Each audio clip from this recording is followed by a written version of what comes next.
এটা একটা সমাধি, তার স্মৃতিসৌধ যাকে বলা হয়, তাকে অম্লান রাখতে হবে এবং তাকে অক্ষুণ্ণ রাখতে হবে।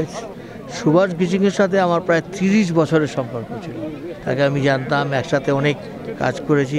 তাকে বলা যেতে পারে দার্জিলিং পাহাড়ে গণতন্ত্রকে পুনঃপ্রতিষ্ঠা তিনি করেছিলেন এবং তিনি দার্জিলিং পাহাড়ে একটা আলো নিয়ে এসেছিলেন এবং তিনি সত্যি তাকেই বলা যেতে পারে ফাদার অফ গোর্খা।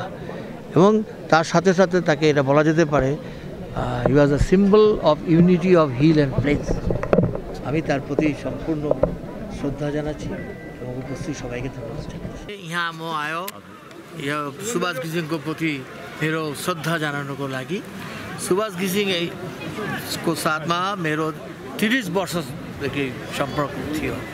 20 वर्ष सुभाष घिसिङले डिजिएससीको चिफ एक्जिक्युटिभ मेम्बर थियो। हाम्रो चिफ मिनिस्टर जति बेला बुद्धदेव भट्टाचार्य थियो कि ज्योति बसु थियो, उहाँ साथमा पनि राम्रै छ। सुभाष घिसिङ दार्जिलिङ पहाडमा शान्ति लिएर आयो, गणतन्त्रको एउटा पुनःप्रतिष्ठा गरे। सुभाष घिसिङ दार्जिलिङ पहाडमा आलोको दूत भन्दैछ, म एम्बेसेडर अफ लाइट, यो नै लाइट लिएर आयो। सुभाष घिसिङ एकजना गोर्खाको एकजना पिता जस्तो छ, त्यस्तै थियो, म पनि त्यस्तै भन्छ। सुभाष घिसिङ हिल र प्लेनको भित्र जुन एउटा सम्पर्क, जहाँ भन्छ सुभाष घिसिङ एउटा symbol of unity between hill and plain.